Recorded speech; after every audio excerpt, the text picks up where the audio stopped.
reminder, this is still part of the Tech Market Insights section. We're talking about South Africa and the role that it plays on the global scale, and a little bit about internally, what are we doing, what could we be doing.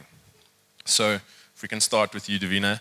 If you can just introduce yourself, your name, what you do within the tech kind of ecosystem, what lens that provides you, so basically how do you see the tech ecosystem, and very importantly, what your favorite toothpaste is. Hi everyone, I'm Devina. I look after digital for Investec Bank in South Africa. I got involved in the tech ecosystem kind of in depth about 2 years ago. I moved to Cape Town and now I'm back in Johannesburg. And it was very, very interesting. I am on the same team as Wayne, and we are very, very passionate about, I think, growing developers in South Africa and what that could do to the ecosystem and the economy as a whole. I think as Investec, we've always been very passionate about building businesses in South Africa. Investec is a homegrown SA business started by some guys out of Benoni, and we live and breathe that culture a lot. So we're truly passionate about what we can do in this ecosystem, and I live in a team of developers every single day, and I know the crazy ideas that come out of them. So we just want to tap into that brain power, and I think we could do amazing things. My favorite toothpaste is Colgate Total. Hi, everybody. My name is Meredith Karazin. I'm the Chief Operating Officer of Moringa School. And actually, I'm going to start with my favorite toothpaste because it really struck me because I flew in here from Nairobi and I forgot my toothpaste. So I'm using mouthwash right now, which doubles as toothpaste, just in case you were wondering. It works just as well. So you can only buy mouthwash if you want to hack in your life. So Moringa School is basically a technology skills accelerator.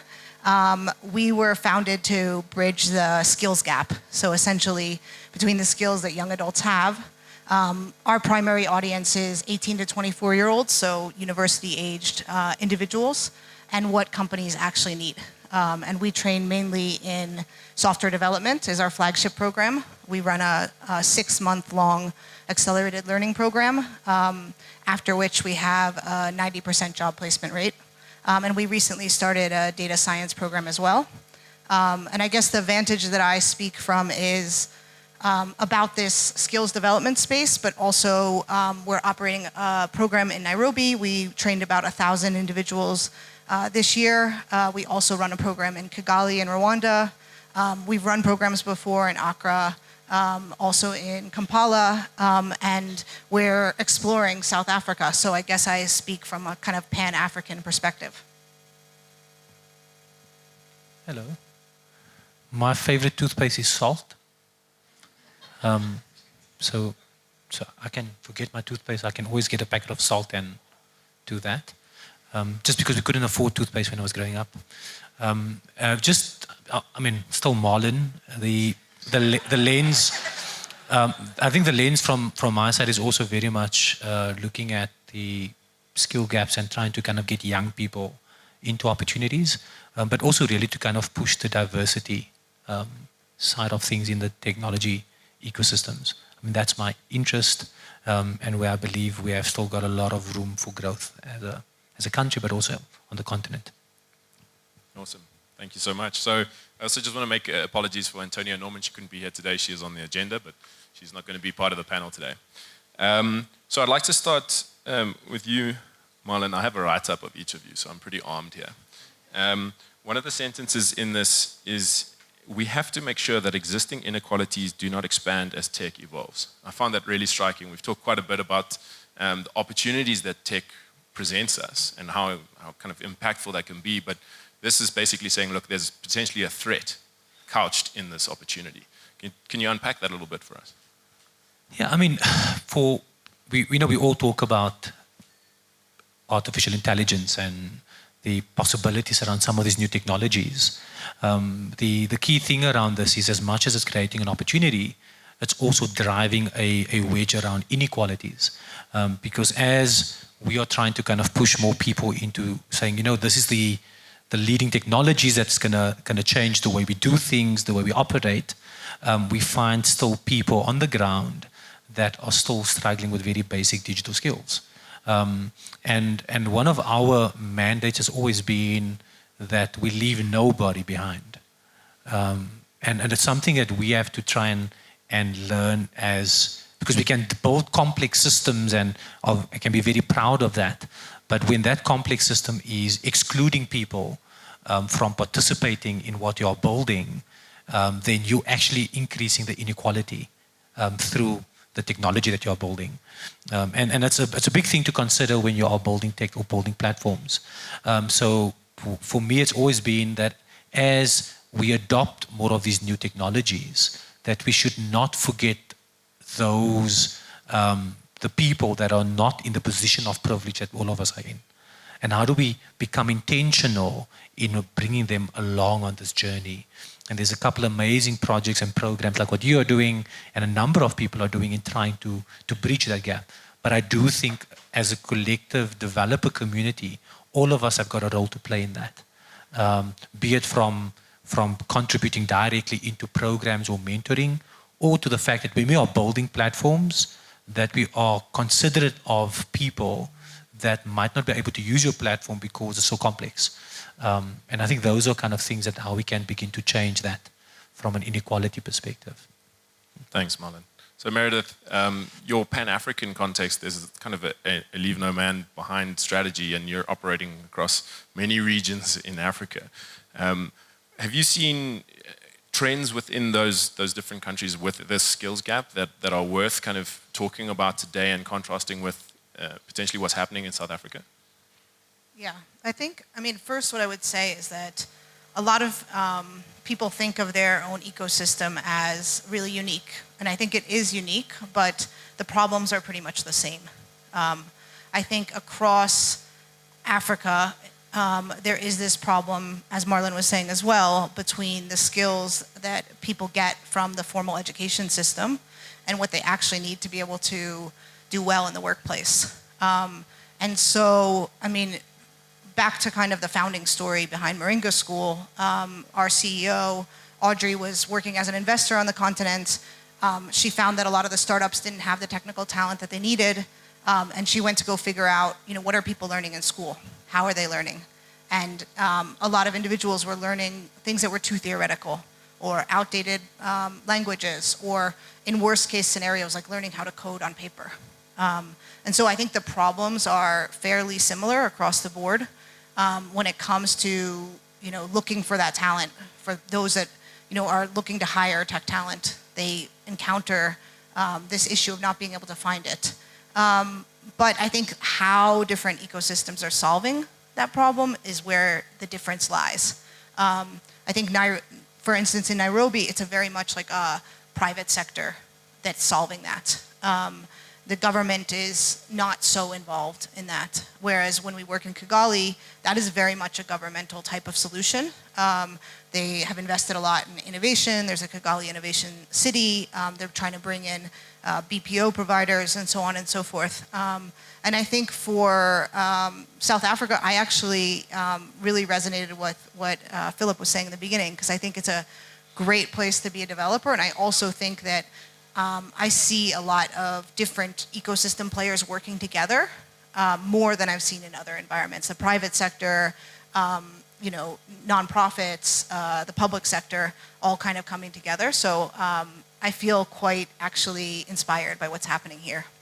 So you mentioned the private sector in Kenya is actually doing some good work towards contributing to the ecosystem. Are there some examples of things that are working well there that you can think of?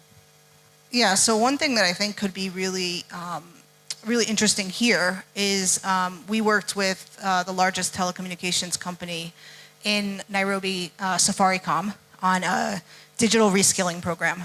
And I think that could be something that could really be beneficial in this ecosystem. I've heard a lot about, this fear that with digitization, with, the buzzword of 4IR, that some jobs will no longer be needed. And I think people like live in that fear of, what will happen if we don't need as many kind of banks anymore, like actual physical banks, but much of it is happening digitally. So I think that reskilling is definitely required. And Safaricom took 60 of their employees out of the workforce for 6 months. And we were one of their partners, along with like Huawei and other kind of prominent companies, to reskill some of those individuals. And what was amazing to me is that, somebody who was working in customer care in a very kind of non-digital way then was able to develop an application that really solved the pain points that the customer care representatives had before. So I think that reskilling piece is something that could be transferred from Nairobi to here. So private sector. So your experience, and Wayne put up a picture earlier of many different things that you've explored, and I know we've talked about this, like, many different versions of reskilling and kind of the ground up approach that one can take. Is what Meredith and Marlon are saying resonating with you, and what is your call to action to the private sector, if you do have one, to try and contribute to that? So I think it definitely resonates. I can tell you a little bit about the journey that I think we've been on at Investec. I actually spent my first 10 years of Investec as a private banker, running private banking teams, and that was my job. And I remember going into this digital team, and I went for an interview, and I had a little BlackBerry phone. It had little buttons on it, and it was a team that was like a team of 5 people starting to build this app. And at that point in time, it was 8 years ago, as a bank, the digital transformation had not happened yet. And so we spent the last 8 years kind of taking the entire organization on this journey. And the number one question I would get asked if I'd go and stand in front of banking teams would be, what would happen to me and my job? Because we are a private bank, right? Our entire model is based on human interaction, human relationship. And we really had to change the narrative around. So when I hear Marlon talk and Meredith, I met at Investec coincidentally prior to meeting here, is when I hear the guys talk, we had to change the narrative at Investec really around how does technology make you a better version of the human being? And I think that's really what's driving us from a private sector perspective right now, is that I think when you live in the private sector, you have a lot of access to capital and resources. We have a responsibility, I think, as private sector in this country to really use that in a way that will benefit us as a society. And I think that is what is truly passionate about it. When we spoke with you guys at OfferZen, it wasn't about the tech and what we could do. It was about the values and the mission of what we're trying to do here, which is grow this country by using technology. And when you speak about democratization and what that can do, one of the first pictures in my slides that I put up at Investec is a picture of somebody in Kenya, actually, in a very rural area with a little phone. And what that's doing to the African continent and what that could be. So I think from a private sector perspective, with the amount of resources that we have as a community and what we could be doing, that's super important.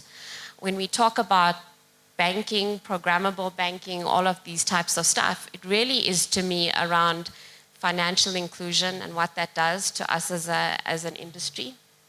And if you've ever grown up in a community where you don't have access to resources and money is not something that comes easily, you will realize that having people that lift you up and inspire is truly important. And I think that's where we are trying to kind of get into the community and say, if I can create a developer that's a 10x developer, can you imagine the possibilities that would come out of that? So I'm a firm believer that banks, all banks, financial services, anyone in the private sector, we have a responsibility to kind of use technology in a meaningful way. And I think that's the mission. Perfect, thank you. That was not scripted. Meredith, you do a lot of work taking people from like non-technical to the verge of like becoming junior developer. We had a little conversation over some chicken wings the other night. I was having the chicken wings. And we identified this, that like we have the skills gap, right? And there's 0, and then there's like 0.51 type thing, and you've got people to the point, and you've got a 90% placement rate. But to what extent is it? How much of the work that you do is getting people to that point, and how much of it is afterwards? How much is it finding the superheroes that Marlon talked about? What are the next steps? You know, you've trained someone, they can code a bit. What next? Yeah, it's a great question. I mean, we started with this like 0 to 1 model.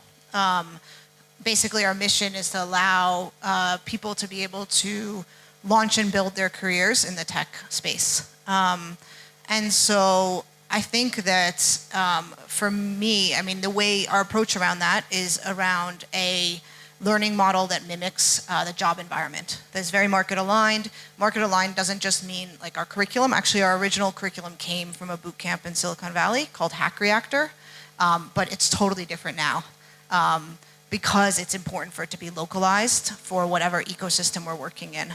And then beyond the curriculum, it's the learning methodology, it's the way things operate, doesn't look like a classroom, looks like a work environment. You work with technical mentors that are like managers, so on and so forth. We haven't yet tackled this like 1 to 2 to 3 to 4. It's something we're thinking about. I think maybe if I can just like pose a question to the audience, and if anybody has any ideas to come find me later, is, what is the right kind of support platform for individuals that are working? We tried some part-time courses, and people register with their best intent, but then find the job environment too busy. So I think we're still trying to figure that out, and I know that's what a lot of employers are thinking about as well. Aside from like big companies that can take people out of the workplace, I think we haven't found the solution yet. Marlon, have you found that solution? Not yet either. But I actually want to weigh in just on that question around taking someone from who might not have gone into formal education post-school and trying to kind of migrate or move them into a developer job. A lot of companies and private sector, when they put up the job ad for developers, the person that they want on paper doesn't resonate with what is available sometimes in the reality. And one of the things that I found is that it's, and I don't know, maybe out of your experience, it's moving the person into a job at times we actually have to try and break down doors for some of our young people, especially those who might not have had the proper formal education, but they got an incredible portfolio. Because just from an HR perspective in some companies, they struggle to, their systems are, these are the things that we need in place before we are able to accept this person into our company. And now you're trying to kind of showcase, but there's an alternative way. And one of the things that we've been kind of thinking through is really around, because a lot of companies also don't really want to take on junior developers because there's just no time for someone to mentor them and support them. And it's really kind of how do we begin to make provision for these kind of talent pool? Because there's a lot of boot camps jumping up all across the continent, people that's doing various kind of training courses, but how do we ensure that there's a place where these young people who shows potential and has the talent are given an opportunity? And that for me is something that I'm really kind of trying to see happen more and more in our ecosystem, because it's not easy to move someone into a job. I must be honest. And there's amazing people doing some incredible work. And the one thing about how do you build this kind of opportunities for people to constantly engage while they're in the workplace, I think there's, I don't know if there's the guys from Geek Cultures here. Where's Fortune? Anyone from Geek Culture here? No? I love what they do and their approach to building community. And I think part of what we're doing even in this space is the opportunity to kind of allow people to feel that now that you've got the job, you're not now disconnected from the community, and try and kind of cultivate community gatherings, because that's the only way we do it. Believe it or not, we actually try and do it in person whenever we can. So part of the opportunity about today, and about bringing a whole bunch of people into a room, is that a lot of these people are working in teams with junior developers that are joining their teams, or they are the employers of these junior developers. Do you know if you have any requests from them or things that they can do to actually make a difference here? Because we have the opportunity. Look, there's 300 people in a room. They can actually make a difference on Monday, tomorrow, to help incorporate junior developers or people that are trying to make this break. Well, I can probably start. I think if you are part of a company, and we talk about this a lot, and we're in a tough economic environment at the moment. And generally what happens in big corporate SA is when you go into a tough economic cost containment scenario, all your kind of grad programs, your recruitment things kind of shrink, right? Your budgets shrink. And they do that because they want to curb job losses. So it's actually a real thing. But I guess the ask is, and I can speak from real experience, because we actually kind of looked at this in the last couple of 6 months at Investec around, should we kind of make the grad program smaller, or shouldn't we? And what's really interesting for me is that we have had some of our best developers in our team be grads, right? They come in with a passion, with an energy, they challenge a lot, they really move you forward. And we have had the best developers in our team who actually came with matric and didn't come with a degree. So when you talk about what do corporates and private sector look for, we generally put up something that says degreed professional. So I think to your question, my ask would be is if you are a company or a corporate, don't cut there first. Like that for me is the number one thing you could do to help this cause, is that don't cut there first, because you're actually not looking with a very long-term vision around where you're going. And I think if you're a grad or somebody coming out of a course, or you have a passion, or you've got a portfolio of work that you want to get exposed to, ask for help. I think sometimes we're so afraid to ask people for help, or ask somebody to kind of help you along the way. Just ask. I think people are always willing to do that. And mentorship programs are really, really important. So if you are a dev sitting in this audience, and I know Marlon spoke about it earlier, is really just, if you could do one thing, is pair yourself up with somebody who you could probably make a difference with. That's super, super cool.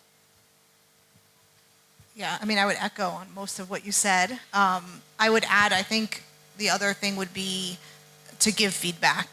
I think that's really important. I think, as Marlon said, there's a lot of different types of training programs out there. I think that's a good thing. I don't think we need to be in competition with one another. I think we're all contributing to this ecosystem. One of the things that we rely on a lot at Moringa School is feedback from what we call hiring partners, the industry, to know what is the skill set that they're looking for.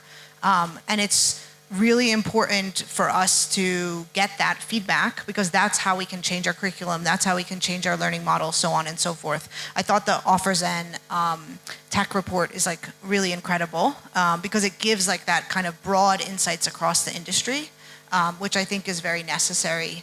I think on an individual level also, providing that feedback to individuals is really important as well, whether that's even if somebody doesn't get a job, if you're hiring and you don't offer them the job, I think letting them know why allows them to then be able to know what they need to work on. Anything to add? I think the ladies covered it. Okay. For fear of hearing my own voice too much, I think it's time to open up to the audience. So the roaming mic peeps, please put on your running shoes. There's a question at the back. Hi there, sorry. Gerard, and we do work in the professional services industry, providing consulting services to a lot of the bigger corporates and the banks and what have you. And And I always find it fascinating that we sit here and we talk about mentoring juniors, getting more juniors into the industry, graduates and what have you. But when the rubber hits the road with procurement, that's where they typically stop us from putting juniors in, because we only want seniors in the teams, senior consultants, senior developers or what have you, to deliver this as fast as possible.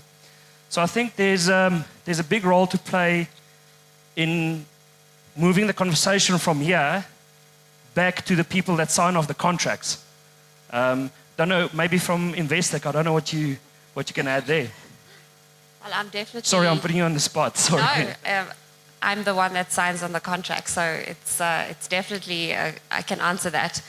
I think there's always two sides to everything, right? And I think there's a commercial conversation in all of this. If you're a professional services company providing software developers into a development team, and I think it's far easier to kind of accept juniors into the organization when you're paying a consulting service if you don't have an existing development team. So I can tell you from my perspective, where I've got a team of 100 developers, when we're getting professional services companies in to bolster that, it's generally for a very specific reason. And there, it makes commercial sense that you want to get the best bang for your buck. That is the reality. I think that where my ask would be is if you're in a professional services company and you're facing that challenge, what you'd always want to do is number one, understand what the engagement is about, and try and mix it up, because generally if you're coming in for a specific engagement and if the ask is for a senior developer, think of new models around discounting the rate with the junior and with the senior, or even thinking of a model where you're actually trying to really get somebody in and you say you're going to get this junior with the senior actually maybe in a different pricing model. I think very often it doesn't happen that way. So it is a very commercially correct answer, but I'm faced with very commercial challenges in this economy, and I think those are the realities that I think we all face. So I think as a company, I try and sleep well at night knowing I haven't cut my grad program, but I'm also going to have to make some hard decisions when I'm doing a professional services engagement around who we're going to get. If I can just add to that, and find something for the junior dev to contribute to the project. It doesn't matter if it's a small thing, the fact that they've now contributed for that particular client does something for that developer. We even make it compulsory that we may have meetings with clients in the work that we do with partners, that we take a junior dev or a person that into the meeting purely from an observation, and we actually include them, what is their thoughts in that. And it's interesting how that kind of shift their belief around and how they want to contribute in a meaningful way. Yeah. We have a question here in the back. Morning. I think what I wanted to ask specifically to Marlon is that I hear you speak a lot about a youth bringing forth innovative ideas, but how do we ensure that we protect those ideas? Because we've had a lot of scenarios where young people bring very good ideas, and then at some stage you find that someone has stolen the idea, like the Please Call Me from Vodacom, and a lot of scenarios. So how do we protect those innovative ideas? Good question. You can't. Next. If you so believe in it, execute on it. Be relentless in execution, so that when someone is trying to steal it, the best they can do is copy you. Right at the back, there was a question. Perhaps not as much a question as contributing to the discussion that you guys had around the part-time training. So from our side, we are a consulting company in the software space, and we've taken quite a journey this year to look at how to upskill and grow people in a very tangible way. And what we've found is, while time constraints very much, they come to play every day in a world the way we are, what we realized is that taking things into very small chunks, making them community initiatives, and then offering a blended learning model with actual tangible outcomes actually really helped. So what we essentially did is we looked at, for example, what would a junior developer need to know in order to progress to an intermediate? What are those key skills? And breaking it down to have an expert in the team perhaps share to say, okay, I have a lot of experience in the security side of things. Let's do a 2-week session where I will record my lessons. I'll share it online. But if you want to come into the office and come and say hi, you're welcome to do so. If you need a bit of help with a mentor, there's also that. So it's really been quite effective for us to have multiple access points for people to grow. And then the thing that sort of happened after that was also to sit down and sort of say, okay, 6 months has elapsed. What worked for you in this capacity? What hasn't worked for you? What can we do better? And sort of really taking a very reflective approach to that. It has been a very big mind shift change, and it's something that is interesting to see in the industry as well, as people need to start thinking that you don't necessarily need to be a degree person to have those fundamentals. It's just how do we portray those fundamentals in the right way. But just maybe to give you some information from our experience. Thank you. Here in the front. Thanks. This one's for the guys who do the learning. So I find with especially with programming, the speed at which things change is insane. You wake up every day and there's a new framework out. Someone's doing something in a different way. How do you guys deal with educating people with such a rapidly changing topic? Yeah, I mean, I think that's very true in the technology space, and we saw that in some of our speakers when they were sharing like what they initially learned, and you know their languages or computers that are obsolete now to a certain extent. I think for us, one of the big things that we're trying to produce is autodidacts, so people who can teach themselves. So I think part of our curriculum is a lot around learning how to learn, which is really very much important, and also just teaching some of the fundamentals, like whether it's like some CS fundamentals around like object-oriented programming or so on and so forth, so that individuals then can learn new languages or new frameworks or apply new technology and so on and so forth. So I think that is fundamentally important. I think the other thing that I would just mention that is missing from a lot of conversations around technology skills is soft skill development. We have a kind of a holistic mindset about what makes a great junior software developer. And I think most of the time when I hear feedback from employers, it's less about, oh, this person is really great in this language. It's more like, this person is motivated, this person knows how to teach themselves, this person like asks for help when they need it, they can communicate well, they can work well with others. So I think that soft skill base is also very important. All right, here in the green shirt, please, Kenny. Thank you. Devina, I've got a quick question for you. In running a corporate IT team in a highly competitive environment, how do you get your teams and products to adapt to change rapidly and be resilient to changes in the marketplace?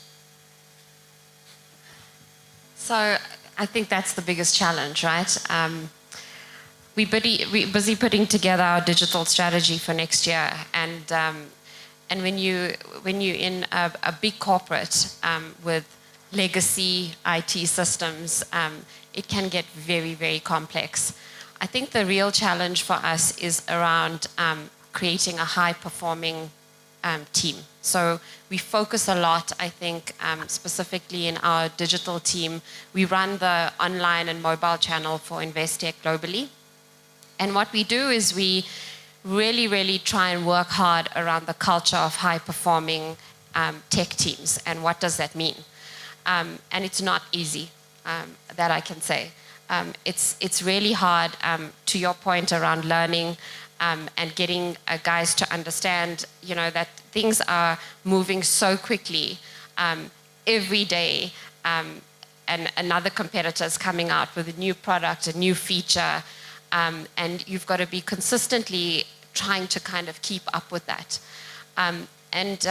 We've learned that if you don't focus on the products and the features and things like that, but you focus on developing the people and the actual guys that are building the software, whether that's a coder, a product owner, and you work on what that cross-functional team dynamic is, that actually creates pace.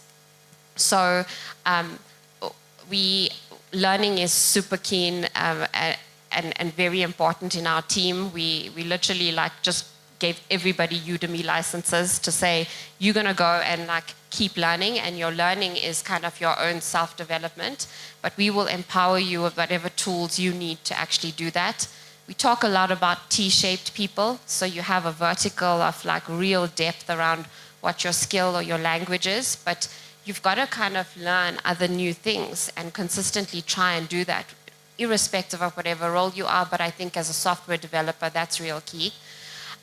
So my real bottom line answer is, instead of going and chasing products and new features, what we've realized is focus on making the developer and the person that are building these products and features truly happy and inspired, and those other things will come. Any questions in the cheap seats up there? Nope. Hi guys. So you guys have spoken quite a bit about the fact that this is an industry, specifically in this country, where you can kind of teach yourself. You don't necessarily need a degree, all of that kind of thing. But the fact is that there are many, many people that have come to this conclusion, and there are still many, many people who have put themselves or their parents into debt getting a degree. What can I, as a person trying to break into a development job, do to make myself stand out in that crowd?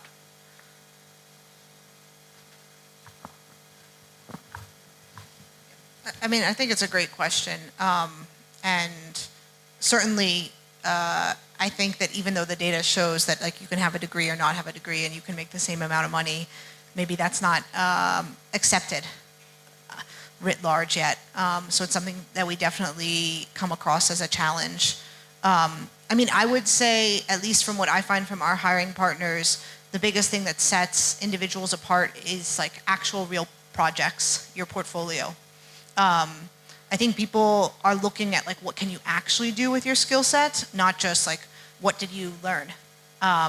So I would say like, if you have a degree and you have, you know, some debt from that or whatever, I think using that, then applying that knowledge and building a portfolio, showcasing what you can actually do would be really important. If I can just add to that as well, just to also bring in the lens of, because it's about, you have to be coding all the time and building all the time, but also trying to kind of build things that are helpful for society, because there's nothing more powerful than a beautiful story, because that will kind of give you the kind of so-called X factor. If you've built something for maybe a small organization that can now benefit of your skill, of your superpower. So I would say use that superpower, but also to better and improve society, because that will set you apart. Can I just add one thing?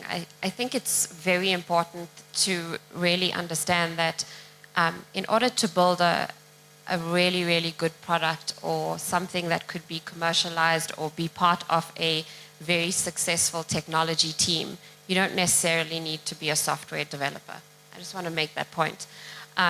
There are, when we look at our team specifically, we hire people not only who are software developers, the majority of the team are, but we specifically and deliberately go out and hire people that come from the private banking space, for instance, or that come with different skill sets. So your product owner role, your business analyst role, all of these different components kind of make that magic sauce of what creates an important type of thing. So I really just want to make that point around, so to your question around what makes you stand out, I think it's about really understanding not only your skill set. So if you're a software developer, it's about understanding and being great at that skill, but also trying to learn some other skills around that, because I think that is going to be the real differentiator. So if you can actually show, I can tell you I would hire somebody if in the interview you show not only a depth of knowledge, but a breadth of kind of experience around what does it actually take to commercially make something work. Hey guys, this is a question for the panel. I've noticed lately that the epidemic that everybody is talking about is the millennials. Millennials entering the workforce, right? Yeah. And how do we deal with them? And is there a difference? Now in South Africa, we actually have a lot of diversity in terms of this. We've got people not only, being millennials, but we've got a digital divide.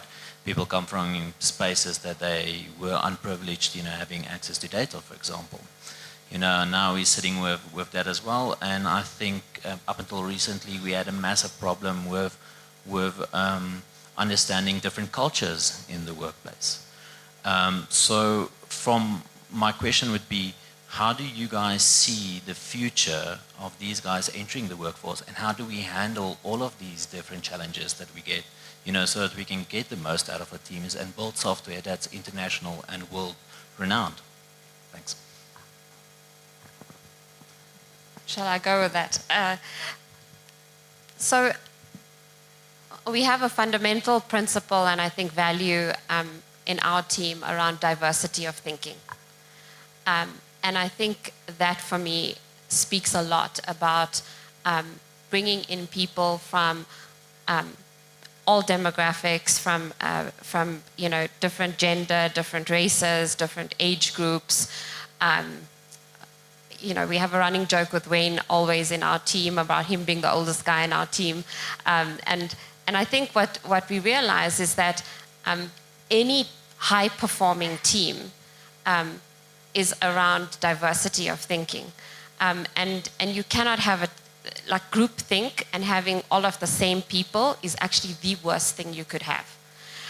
So I think recruitment and actively having that in mind is exceptionally powerful in a leadership team, irrespective of how big your company is or how small it is, or whether you work in a non-profit or not. The idea here is really for me around make sure that when you are building high-performing teams, you have people that are representative of different aspects of the society that you are contributing into. Because then you're going to be able to develop the best products, the best features, because you're always going to have somebody representing that in. With that being said, though, I think we live in a world of inequality, and we need to recognize that. We need to actively be doing stuff that can empower people who come from previously disadvantaged backgrounds and pull them up in a space, and we need to recognize that sometimes we need to have some real hardcore acceleration mechanisms to do that. So I think it's definitely a challenge. It's a hard problem. The millennials don't scare me that much, I have to say. I think it's about embracing them as you would any other segment and just letting them take you on the ride. Yeah, just to add, we in our team, our average age of our team is about 20, 21. So whenever there's a birthday now, then I just hear they just turned 19. So I'm trying to, I believe I'm young. But having to kind of adjust that constantly I'm having a conversation and they're on their mobile devices all the time, having multiple conversations. And one of the things I realize is that really just kind of allowing them to be and creating a space where they can find a place where they belong. And that's why it's not so much, and I so love what you said about building the team and the people, because the minute you invest, your greatest reinvestment that you can ever make, where you get your greatest ROI, and I know there's bankers in the room, your greatest ROI is when you invest in people. That's where you find your greatest return on investment. And if you become intentional in investing in that millennial or that young person that's giving you a hard time, hey, they give you a hard time, there's something about their loyalty that will gravitate towards you, that they will do whatever it takes to make sure that they deliver what they need to deliver. But it does start with you being intentional to invest in them and building them. So that's one of the things that we've learned. And it's not easy, but at the end result becomes, the returns you get is multiples over and over. I also think if you are interested in the answer to that question, make sure you're not sleeping at 3:30 when Dean broadly speaks. He speaks quite strongly on this topic, so look out for that. All right. Hi. I would like to add to the discussion more than ask a question in this case. So on one of the slides earlier today, I saw a couple of different careers being listed, auditor and like pilot and programmer, all these doctors. And what do these things have in common? They're difficult jobs. They're things that people entrust their lives and their finances with. So you need a lot of trust. You need raw brain power, essentially. And the one thing that differentiates us from the others is that you don't necessarily need this formal qualification, which I do agree with. I used to be a pilot myself, and I've been poor as well growing up. Only started studying when I was 27.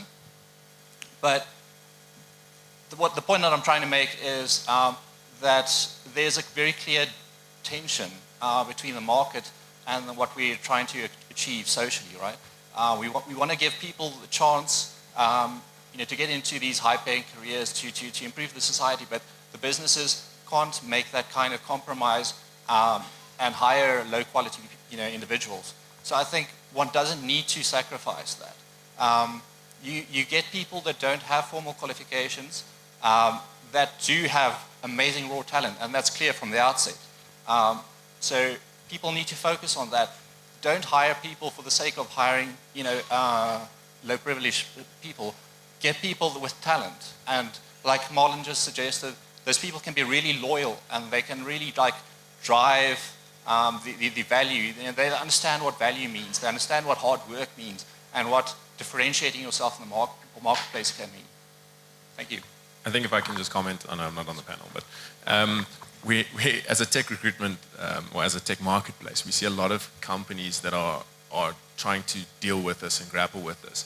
And I think the one thing that came out at the last merge event is that it's easier to go degree only, right? That's easy. It's easy to say, look, if you're from a privileged background and you can communicate like I communicate and do all of these things, then I can get it and I can be sure, right? So there's this contrast of diversity and certainty. And I think the message from our marketplace is it's hard work. You really, really have to try if you want to get this right. So don't think that there's some shortcut or 5 great hacks to having a diverse team. That doesn't work. It's just hard work. You have to put it in. Sorry, that was my random tip, but you're right in the front. Oh, sorry. Sorry, I didn't see the dude standing. If you can just wait 1 second, sorry. Yeah, so I have a general question to the panel. So I believe this is a problem even for university students as well, is where we're losing sort of our computer theory, our discrete math, our data structures, and things like that. After all, we have to sort of do what the hardware is doing for us. And I think that our languages and frameworks often make us lazy. So how do we actually fix that? So if we compare like the 90s and the 80s, how they had to program, they had limited resources and things like that. So they actually wrote really performant code. And nowadays we run, a web server. Performance isn't really that much of a problem. But I think that a lot of that theory has been lost, and writing proper algorithms, looking at our data structures and things like that. So how do we get around that? Because even at university level, compilers isn't even a course anymore. If I could, as a recovering academic, I can maybe weigh in on that one. And thank you for that question, because I was shocked when I spoke to someone who graduated in a highly technical degree and they didn't do any algorithms. I couldn't understand what are they going to do, how they're going to solve problems. But that is why you should be intentional in trying to attach yourself, because a lot of the universities, they have these advisory groups, or they're looking for people to provide input from the marketplace. And sometimes, unfortunately, they go into the wrong domain. They try and see what HR is saying on a prescriptive way, and then they just look, oh, those languages are needed, so let's go for that. I do believe that you could contribute to those discussions, and a lot of universities are fairly open to get to that, to say, you know what, these are the kind of things that are critical building blocks in ensuring that you are building proper foundation and proper skill sets that will allow these that sets them up for success. Because the worst thing you can do is putting someone in a place where they're not able to succeed. So my ask to you is attach yourself to some of these institutions of higher learning and places where education is taking place around digital or computer science, and contribute to your voices to those things and to those groups. There's a lot of those groups around, and I think that is one way of how you can ensure that those things don't get lost. So That's a challenge to you. Thank you for that question. Do you have anything to add there, Meredith, from your side? No, I was just going to say you can attach yourself to Moringa School. We would just definitely love that type of feedback. I think that's the type of feedback that we're looking for. So, yeah, definitely. Okay, perfect. So it's lunchtime. Yay. He's got a mic. I mean, if you have the yes, mic, I did promise, right? He's got a microphone. Your name is not Mike. No, okay. Okay, Mike. I'm not a recovering academic. I'm still pretty much addicted. So, but the one thing that universities do is that degree certificate makes it easier to make a decision. It's a means of reducing risk, right, and filtering people. And perhaps the tech industry needs to put some thought into that. And accreditations, there are many of them are pretty meaningless. But that may be something to invest in future, a kind of open accreditation system where people can be tested and when they apply for a job and you know they've achieved a certain level of confidence, that you can more easily appoint them without it being a university. Yeah, I don't think it's, I think that the issue is not that accreditation is bad. It's just that maybe the system is not working in the right way right now. I think the statistic is that, like, across Africa, people spend about $11 billion annually on certificates, and the vast majority of them are ones that employers don't respect. But I think if we can fix that system through, like, this feedback loop, then there's no reason that, like, there shouldn't be a place for accreditation. Perfect. Thank you. Sorry, I almost missed you. Thank you for reminding me, Marlon. All right, so I just want to thank the panelists. Thank you so much. The guys are around, the guys and girls are around, so please, during the break, come and ask your questions that you didn't get to ask. So we're going to have an hour lunch break now. So get some food. Don't forget about the sponsor scavenger hunt, as well as the social media competition. You can win a whole bunch of swag at the end of the day. And then Pandolf, the big panda guy with the staff, he has a riddle, and you can win some T-shirts. So go find him and see if you can crack his riddle, and you can win a T-shirt as well, something else to do in the break. But otherwise, thank you so much for being part of this morning, and we'll see you guys after the break.